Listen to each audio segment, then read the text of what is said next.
ধন্যবাদ ৰাভা নৃত্যলৈ।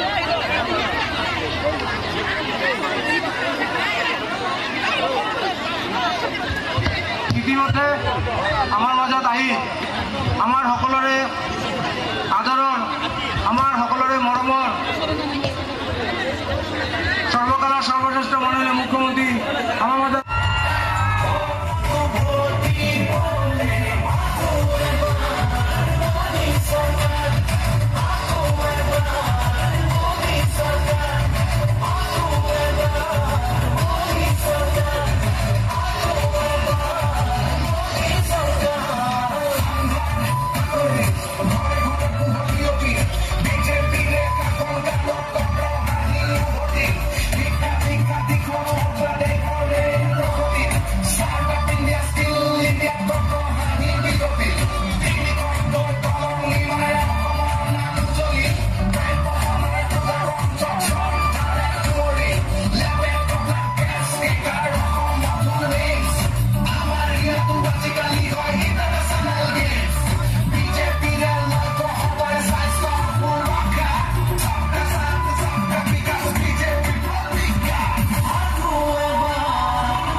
ট্রফি এখন দি সম্বর্ধনা জানাব গুরুজনার আবাহনী পত্র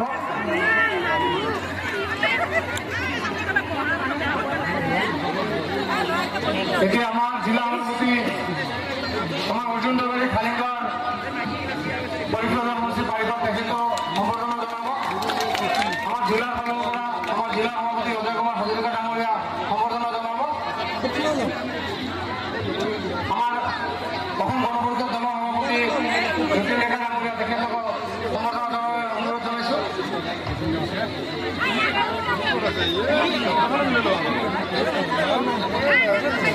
আমাৰ যিসকল মঞ্চপ্ৰবিষ্ট ব্যক্তি আছে তেখেতসকলক সম্বৰ্ধনা জনাবলৈ অনুৰোধ জনাইছোঁ। আমাৰ দীপংকৰ ওজা ডাঙৰীয়া তেখেতক সম্বৰ্ধনা জনাব। দেখা নাপায় কেমেৰা এটা আছে ইমান ডাঙৰ এইখিনি নাপা মই আগতে কৈ আছো জেগাটো খালী কৰ এইখিনি এতিয়া কৈ লাভ নাই আগতে কৈছিলো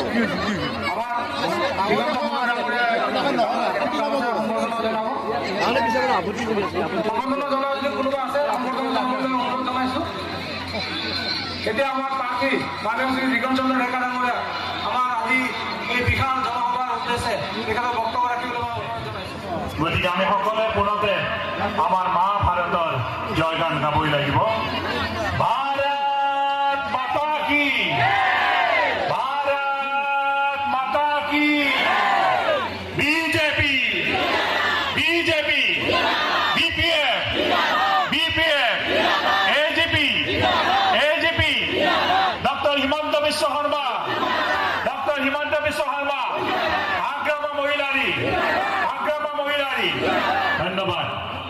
আজি আমাৰ এই নিৰ্বাচনী বিজয় সংকল্প যাত্ৰা নতুন অসমৰ খনিকৰ ডক্টৰ হিমন্ত বিশ্ব শৰ্মাদেৱ, ইয়াত উপস্থিত থকা আমাৰ ৰাজ্যিক উপসভানেত্ৰী ৰেখাৰণী দাস বড়ো ডাঙৰীয়ানী, উপস্থিত আমাৰ বিটিচিৰ সন্মানীয় লোকসভা দৈমাৰী ডাঙৰীয়া, আমাৰ মুদৰগুৰি সমষ্টিৰ সন্মানীয় পাৰিষদ দিগন্ত বৰুৱা ডাঙৰীয়া, খালিংগড় সমষ্টিৰ সন্মানীয় পাৰিষদ অৰ্জুন দৈমাৰী ডাঙৰীয়া, সংখ্যালঘু মৰ্চাৰ সন্মানীয় সভাপতি শান্তিয়াস কুজুৰ ডাঙৰীয়া, সমন্বিতে মঞ্চত উপবিষ্ট সমূহ সাধাৰণ ব্যক্তিসকল, মোৰ সন্মুখত উপস্থিত থকা মোৰ আই মাতৃসকল, বয়োজ্যেষ্ঠ ব্যক্তিসকল,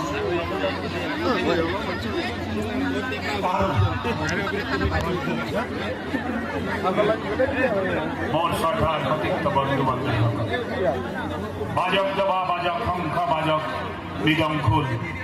অসম আজি উন্নতিৰ পথত, জয় আই অসম বল। অসম আকো নহয়, অসম আজি উন্নতিৰ পথত, জয় আই অসম বল। অসমৰ সামগ্ৰিক উন্নয়নৰ আপোনালোকে যিখিনি প্ৰত্যক্ষ কৰিছে বা বিটিচিত আমাৰ সামগ্ৰিক উন্নয়নত যিখিনি প্ৰত্যক্ষ কৰিছে, ইয়াৰ একমাত্ৰ সম্ভৱ হৈছে অসমৰ সৰ্বকালৰ সৰ্বশ্ৰেষ্ঠ মুখ্যমন্ত্ৰী ডক্টৰ হিমন্ত বিশ্ব শৰ্মাদেৱৰ নেতৃত্ব। আজি অসমে নতুন সপোন দেখিছে, অসমৰ যুৱক যুৱতীয়ে নতুন সপোন দেখিছে, নতুন সপোন ৰচিছে। সেই ৰচাৰ সপোনৰ ভাগ আমাৰ বিটিচিও ল'ব লাগিব, আমাৰ টংলা সমষ্টিও ল'ব লাগিব। আৰু টংলা সমষ্টিৰ সামগ্ৰিক উন্নয়নৰ বাবে আমি সদায় আশীৰ্বাদ পাম আমাৰ স্বনামধন্য মুখ্যমন্ত্ৰীৰ পৰা। আমি আশীৰ্বাদ পাম বিটিচিৰ শক্তিশালী নেতা হাগ্ৰামা মহিলাই ডাঙৰীৰ পৰা। আমি বিচাৰো এক নতুন বিটিচি, নতুন অসম। আজি মুখ্যমন্ত্ৰী মহোদয়ে মই চিৰকৃতজ্ঞ, অহৰভাৱে তেখেতে অসমৰ হকে যি কৰি গৈছে সেয়া একমাত্ৰ আমাৰ বাবে, আমাৰ ৰাইজৰ বাবে, এই ৰাজ্যখনৰ বাবে। আমি এখন ৰাজ্য নতুন হিচাপত চাব বিচাৰো, নতুন অসম বিচাৰো। প্ৰতিজন যুৱক যুৱতীৰ সেই কল্পনা, প্ৰতিজন যুৱক যুৱতীৰ স্থান আহি আছে। সকলোকে মই ধন্যবাদ জ্ঞাপন কৰিছো আৰু মই মোৰ কৃতজ্ঞতা জ্ঞাপন কৰিছো আমাৰ স্বনামধন্য মুখ্যমন্ত্ৰীৰ চৰণত। তেখেতৰ যি আশীৰ্বাদ, সেই আশীৰ্বাদে টংলা সমষ্টিকে নতুন ৰূপ দিব, মই ইয়াক সম্পূৰ্ণৰূপে বিশ্বাস কৰিছো। মই বহুত বেছি দীঘলীয়া বক্তব্য নিদিওঁ, আপোনালোকৰ চৰণত মই প্ৰণিপাত জনাইছো। আপোনালোকে আশীৰ্বাদ কৰক, মই আপোনালোকৰ হকে কাম কৰি যাম, এই প্ৰতিশ্ৰুতিবদ্ধ হলো। মই সকলো সময়তে আপোনাৰ লগত থিয় দিম আৰু ৰাইজে মোৰ বাবে ৰজা হৈ থাকিব, তাৰে প্ৰতিশ্ৰুতিৰে মই মোৰ বক্তব্য সামৰি মাৰিছো। ভাৰত মাতা কি জয়। মোৰ লগত সকলো একেলগে কব, ভাৰত মাতা কি, ভাৰত মাতা কি। ইলেকশ্যন কোন তাৰিখে? 9 তাৰিখে। আমি ভোট কোনটো চিহ্নত দিব লাগিব? চবে পদুম ফুলত দিব। টংলাত আমি পদুম ফুলত দিম, বাকী সমষ্টি কেইটাত আমি নাঙলত ভোট দিম। বুজি পালে সকলোৱে? টংলাত পদুম ফুল, মাজবাট, ভেৰগাঁও আৰু ওদালগুৰিত আমি নাঙলত দিব লাগিব, হয়নে? সকলোৱে বুজি পাইছে? ঠিক আছে। আজিৰ সভাত আমাৰ মাজত উপস্থিত ওদালগুৰি জিলা ভাৰতীয় জনতা পাৰ্টিৰ সভাপতি অজয় হাজৰিকা ডাঙৰীয়া, ৰেখাৰাণী দাসবড়ো ডাঙৰীয়ানী, অৰ্জুন দৈমাৰী ডাঙৰীয়া, দিগন্ত বৰুৱা ডাঙৰীয়া, জৰচাং বড়ো ডাঙৰীয়া, বাবুল বড়ো ডাঙৰীয়া, শান্তি আছু যুৱক যুৱতী, বন্ধু বান্ধৱীসকল আৰু শ্ৰদ্ধাৰ ৰাইজ, অলপ পিছতে আমাৰ BTC প্ৰধান হাগ্ৰামা মহিলাৰী ডাঙৰীয়াও আহি পাব। কিন্তু সভাখন যাতে পিছুৱাই নাযায় তাৰ কাৰণে মই আপোনালোকৰ আগত দুআষাৰ আগতীয়াকৈ কৈ ল'ব বিচাৰিছোঁ আৰু আপোনালোক সকলোকে আগতীয়াকৈ বহাগ বিহুৰ বহুত বহুত শুভেচ্ছা জনাইছোঁ। আপোনালোক সকলোৱে জানে 9 এপ্ৰিলত অসমত বিধানসভাৰ ইলেকশ্যন হ'ব আৰু 5 বছৰৰ কাৰণে আমি অসমত এখন চৰকাৰ গঠন কৰিব লাগিব।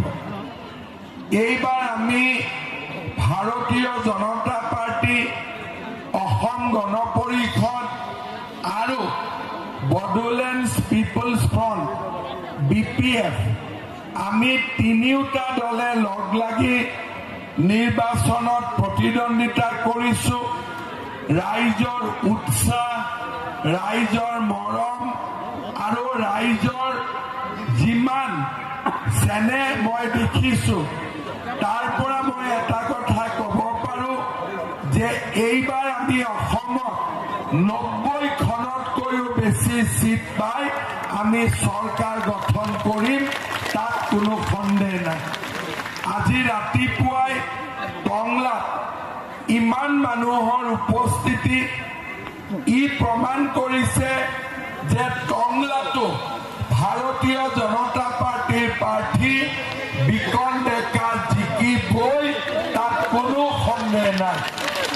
শ্ৰদ্ধা ৰাইজ, আপোনালোকে জানে চৰকাৰ আহে, চৰকাৰ যায়। আটাইতকৈ ডাঙৰ কথা, ইলেকশ্যনৰ সময়ত আমি যিবিলাক কথা কওঁ এই কথাবিলাক চৰকাৰ হোৱাৰ পিছত আমি ৰাখিব পাৰোঁ নে আমি ৰাখিব নোৱাৰোঁ। আগতে কংগ্ৰেছৰ চৰকাৰ আছিল অসমত, প্ৰতিশ্ৰুতি দিছিলে, কিন্তু ৰাইজে কেতিয়াও প্ৰতিশ্ৰুতি পূৰণ হোৱা দেখা নাপাইছিলে। সেইকাৰণে এটা সময়ত ৰাইজে ৰাজনীতি কৰা মানুহৰ ওপৰত বিশ্বাসো কমাই দিছিলে। কিন্তু যোৱা 5 বছৰত আপোনালোকে দেখিছে যে আমি য'ত যেনেকে ৰাইজক কথা দিছিলোঁ আমি তেনেকৈ সমাজখনক আগুৱাই লৈ গৈ আছোঁ। আৰু আজি ৰাইজে বিজেপি চৰকাৰৰ দিনত হোৱা অভূতপূৰ্ব উন্নতি ৰাইজে নিজেও দেখা পাইছে। যোৱাবাৰ যেতিয়া ইলেকশ্যন আছিলে মই ৰাইজৰ মাজত কৈছিলোঁ যে ৰাইজ বিজেপি দলক ভোট দিয়ক, আমি 1 লাখ যুৱক যুৱতীক চৰকাৰী চাকৰি দিম। ৰাইজে ভাবিছিলে যে 1 লাখ চাকৰি ক'ৰ পৰা ওলাব আৰু কেনেকে দিব, অৰ্থাৎ এই প্ৰতিশ্ৰুতিও কেতিয়াও বাস্তৱত ৰূপায়ণ হ'ব নোৱাৰে। কিন্তু আজি আপোনালোকে দেখিছে আমাৰ চৰকাৰৰ 5 বছৰ হ'ল, আমি প্ৰতিশ্ৰুতি দিছিলোঁ যে আমি 1 লাখ চৰকাৰী চাকৰি দিম, কিন্তু আমি 1 লাখ নহয় 1,65,000 ল'ৰা ছোৱালীক আমি চৰকাৰত চাকৰি দিব পাৰিম। প্ৰতিশ্ৰুতি দিছিলোঁ দিলো 1,65,000 অসমত প্ৰথমবাৰ চৰকাৰী চাকৰি হৈছে কোনেও 1 টকাও ঘোষ দিবলগীয়া হোৱা নাই কতো এখন তামোল খোৱাবলগীয়াও হোৱা নাই যোৱাবাৰ মই কৈছিলো ৰাইজক যে ৰাইজ মই 1 লাখ চাকৰি দিম এইবাৰ আমি ৰাইজক কৈছো ৰাইজ অসমত বিজেপিৰ চৰকাৰ আহিলে এইবাৰ আমি 2 লাখ ল'ৰা ছোৱালীক আমি চৰকাৰত চাকৰি দিম 2 লাখ ল'ৰা ছোৱালীক আমি চৰকাৰত চাকৰি দিম 25,000 ল'ৰা ছোৱালী পুলিচত চাকৰি পাব 75,000 ল'ৰা ছোৱালী শিক্ষকত চাকৰি পাব আৰু বাকী 1 লাখ নাৰ্ছ আন গ্ৰেড 3 গ্ৰেড 4 বিভিন্ন ডিপাৰ্টমেণ্টত আমি 2 লাখ চৰকাৰী চাকৰি দিম আৰু এই 2 লাখ ল'ৰা ছোৱালীক চাকৰি দিওঁতে যোৱাবাৰ যেনেকে কোনেও 1 টকাও ঘোষ দিবলগীয়া হোৱা নাই এইবাৰো 1 টকাও ঘোষ নোলোৱাকৈ নিদিয়াকৈ আমি 2 লাখ ল'ৰা ছোৱালীক চৰকাৰী আমি চাকৰি দিম আপোনালোকে চিন্তা কৰক কংগ্ৰেছ বা আন যিবিলাক দল আছে তেওঁলোকে আজি ইমান সাহসেৰে ক'ব নোৱাৰে যে আমি 2 লাখ চাকৰি দিম অকল মাত্ৰ বিজেপি দলে বিপিএফ এজিপি আমাৰ NDA এই প্ৰতিশ্ৰুতি দিব পাৰে শ্ৰদ্ধা ৰাইজ লোকসভা ইলেকশ্যনৰ আগতে আমি মহিলাসকলক কৈছিলো যে আমাক আপোনালোকে ভোট দিব আমি সেলফ হেল্প গ্ৰুপৰ বাইদেউসকলক আমি 10,000 টকাকৈ দিম কংগ্ৰেছে কি কৈছিলে চৰকাৰ ধাৰত আছে চৰকাৰ লোন লৈ আছে ক'ৰ পৰা 10,000 টকা দিব কিন্তু এতিয়া আপোনালোকে মোক কওক 10,000 টকাটো পালে নে নাই আপোনালোকে পালে নে নাই কোনে কোনে পালে হাত দাঙকচোন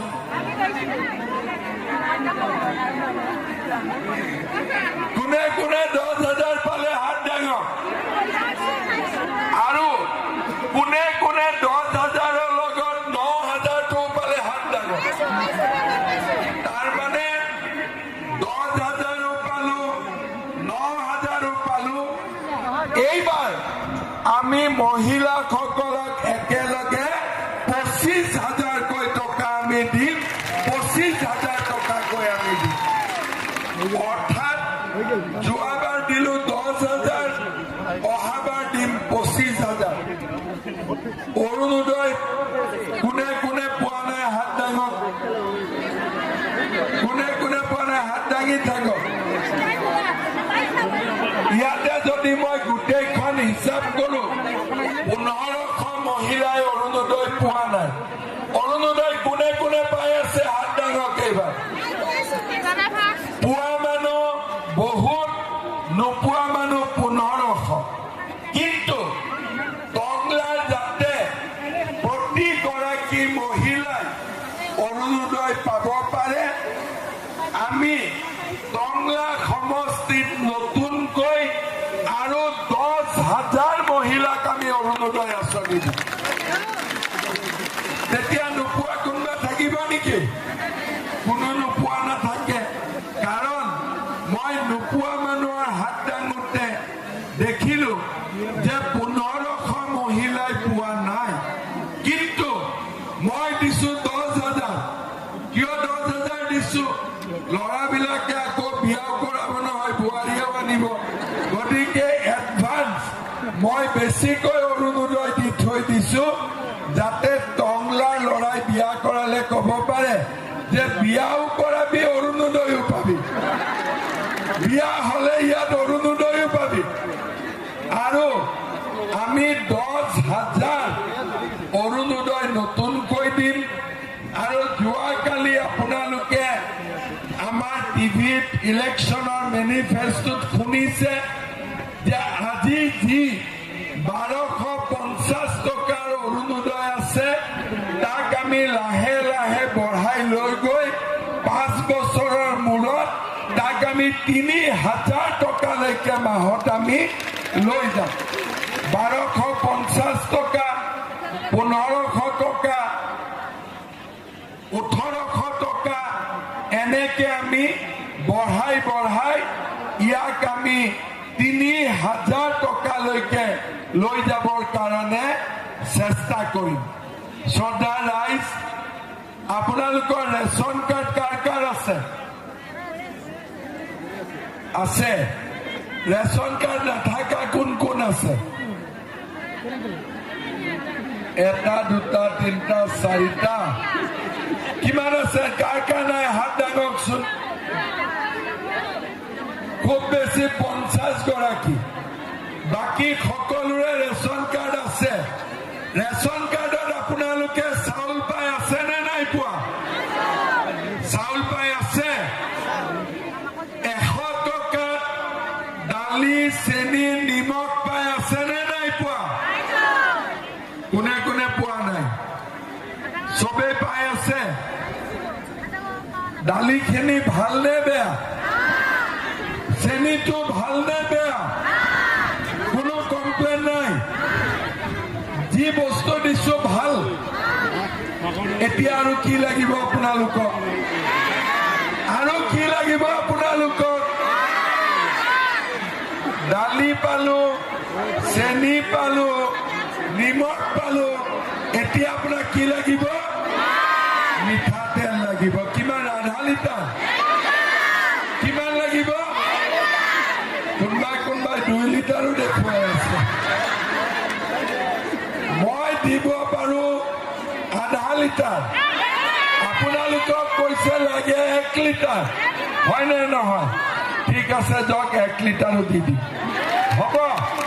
তাৰমানে এতিয়া আপোনালোকে চাওক, মহিলাই একাউণ্টত পাব 25,000, মাহত পাব 1250 টকা, চাউল বিনামূলীয়া, দালি, তেল, নিমখ, চেনি গোটেইবিলাক আমি ৰেচন কাৰ্ডত পোৱা আৰম্ভ হ'ব। এতিয়া কি থাকিলে আৰু? চাহপাত। কি থাকিলে আৰু? আৰু কি বাকী থাকিলে? আৰু এবাৰ ভাল কৰি ভাবি চিন্তি কওক।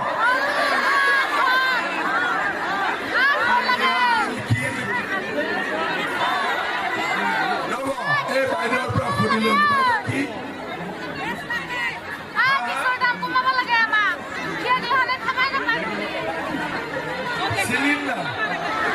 চিলিণ্ডাৰ দামটো কমাই দিব লাগে। তই এতিয়া বাকী থাকিলে চিলিণ্ডাৰৰ দামটো অলপ কমাব লাগে। চাউল পালো, দালি পালো, তেল পালো, নিমখ পালো, চেনি পালো। বাইদেউ কি থাকি গ'ল আপোনাৰ? ঔষধ। ঔষধো দিব লাগিব। ইমান ভাল ভাল খোৱা বস্তু খালে বেমাৰে নহয়।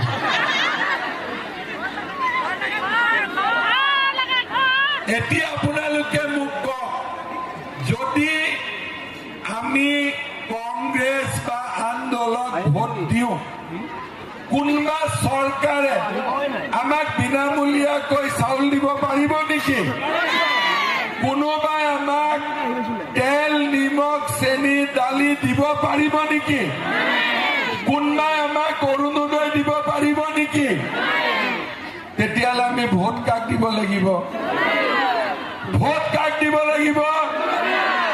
অলপ ডাঙৰ কৰি ক'ব লাগিব, মই শুনাই নাপাওঁ। ভোট কাক দিব লাগিব? বিজেপিক ভোট দিব লাগিব। তেতিয়াহে আমি চৰকাৰৰ পৰা এই সুবিধাবিলাক পাই থাকিম আৰু আগলৈও আমি চৰকাৰৰ পৰা বিচাৰিব পাৰিম।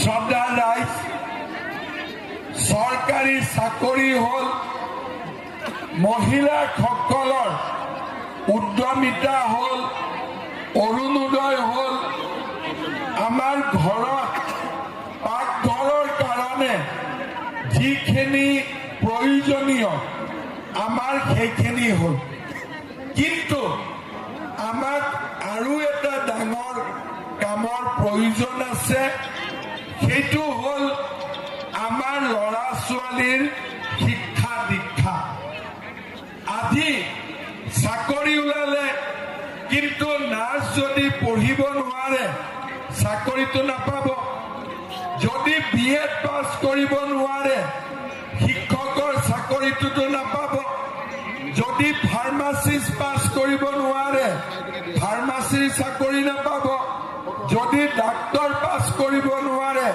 ডাক্তৰৰ চাকৰি নাপাব কিন্তু দুখীয়া মানুহৰ ল'ৰা ছোৱালীয়ে ইমান দূৰ পঢ়িবৰ কাৰণে টকা ক'ৰ পৰা পাব সেইকাৰণে দুখীয়া মানুহে নিজৰ ল'ৰা ছোৱালীক বহুত দূৰ পঢ়ুৱাব নোৱাৰে টিউচন দিব নোৱাৰে সেইকাৰণে আমাৰ ল'ৰা ছোৱালী পিছুৱাই যায় এইবাৰ আমাৰ চৰকাৰে নিযুত মইনা নিযুত বাবু বিভিন্ন আঁচনি আনিছে বিনামূলীয়া এডমিশ্যন দিছে ল'ৰা ছোৱালী পঢ়িবৰ কাৰণে সহায় কৰি দিছে কিন্তু তথাপিতো দেউতাক মাকৰ পকেটৰ পৰা টকা খৰচ কৰিব লাগে সেইকাৰণে এইবাৰ আমি ঠিক কৰিছো যে আমাৰ ল'ৰা ছোৱালী পঢ়াৰ যিমান খৰচ হ'ব 100% খৰচ চৰকাৰে দিব দেউতাক মাকে দিব নালাগে অৰ্থাৎ আপোনালোকৰ আটাইতকৈ যিটো ডাঙৰ চিন্তা যে ল'ৰা ছোৱালীৰ পঢ়াৰ খৰচ এই ল'ৰা ছোৱালীৰ পঢ়াৰ খৰচৰ দায়িত্ব চৰকাৰে ল'ব দেউতাক মাকে খৰচ কৰিব নালাগে এতিয়া আপোনালোকে চাওক বিজেপিক BPFক ভোট দিয়াৰ কাৰণে আমি কিমানবিলাক সুবিধা পাম যিবিলাক সুবিধা আগত কোনো চৰকাৰে দিয়া নাছিল যোৱা 5 বছৰ এই সুবিধাবিলাক আমি পালো আৰু ভৱিষ্যতে আমি আৰু বেছিকৈ আমাৰ চৰকাৰ আহিলে সুবিধা পাম সেইকাৰণে আমি সকলোৱে টংলাতে হওক ভেৰগাঁৱতে হওক আমি সকলোৱে বিজেপি দল আৰু BPFক আমি ভোট দি জয়যুক্ত কৰিব লাগিব শ্ৰদ্ধা ৰাইজ আগতে টংলা বুলি সমষ্টি নাছিলে কিছুমান আমি পানেৰীত আছিলো কিছুমান আমি কলাইগাঁৱত আছিলো এইবাৰ প্ৰথমবাৰৰ কাৰণে আমি টংলা নামেৰে এটা নতুন সমষ্টি পাইছো সেইকাৰণে টংলাত আমি এজন নতুন MLAও পাম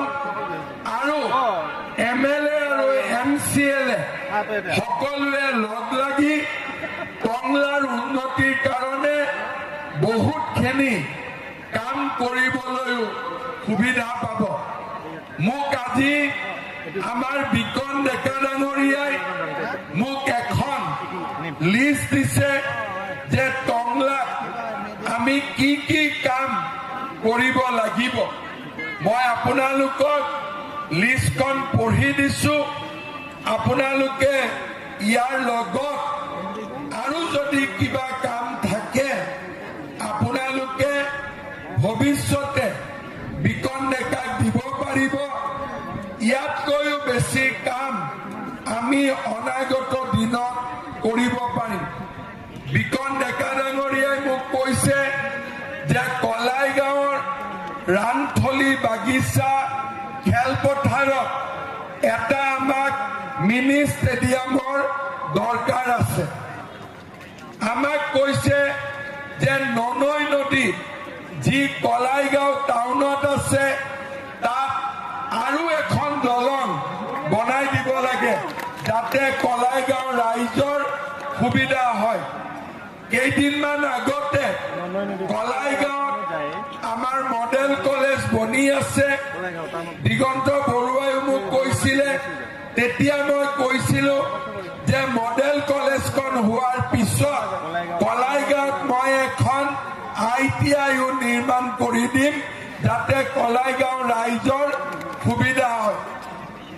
আমাৰ আৰু এটা টংলা ৰাইজৰ বহুদিনীয়া দাবী আছে যে টংলাৰ যিখন ৰেলৱে গেট আছে তাৰ ওপৰত এখন আমাক ফ্লাইঅভাৰ লাগে। টংলা টাউনত এখন আমাক ৰেলৱে ব্ৰিজৰ ওপৰত এখন আমাক ফ্লাইঅভাৰ লাগে। টংলাৰ বাবুপাৰাত এটা অডিটৰিয়াম লাগে। বৰদলৈ ভৱন টংলাত কমপ্লিট কৰিব লাগে। টংলাত মিটিং, এই যি জাগাত আমি মিটিং কৰি আছো ইয়াতো এখন মিনি ষ্টেডিয়াম বনাই দিব লাগে আমাৰ মিটিং কৰা জাগাত। ইয়াৰ লগতে টংলা টাউনৰ ডেভেলপমেণ্ট ফাণ্ড বৰ্তমান 25 কোটি আছে, তাক 50 কোটি কৰিব লাগে। মঙলদৈ ভুটিয়াচাং ৰাস্তা য'ত য'ত অলপ বেয়া আছে ৰিপেয়াৰিং কৰি ডিভাইডাৰ লগাব লাগে। চানচালি এৰিয়া ননৈ নদীৰ ওপৰত ধূপগুৰি আৰু মূৰমেলাৰ মাজত এখন দলং বনাই দিব লাগে যাতে ৰাইজৰ সুবিধা হ'ব পাৰে। কাৰণে আগুৱাই যাবৰ কাৰণে দিছপুৰত আমাক বিজেপি চৰকাৰ লাগিব যাতে অসমত শান্তি থাকিব পাৰে, প্ৰগতি থাকিব পাৰে, অসমখন আগবাঢ়ি যাব পাৰে। আৰু সেইকাৰণে সকলোকে মই অনুৰোধ কৰিম, সকলোৱে যাতে এই ইলেকশ্যনত পদুমৰ ছবিত বিকন ডেকা ডাঙৰীয়াক সকলোৱে যাতে ভোট দি জয়যুক্ত কৰে। দিবনে নাই সকলোৱে ভোট? দিবনে নিদিয়ে? এইফালে পাক্কা দিব? সকলোৱে দিব? তেতিয়াহ'লে মোৰ লগত আৰু এবাৰ ক'ব, ভাৰত মাতা কি, ভাৰত মাতা কি, BJP, AGP, BPF, Vande Vande. বহুত বহুত ধন্যবাদ। আকৌ লগ পাম ইলেকশ্যনৰ পিছত। আজিলৈ মই ইমানতে সামৰিছো। ধন্যবাদ। জয় হিন্দ, বন্দে মাতৰম।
জন্ম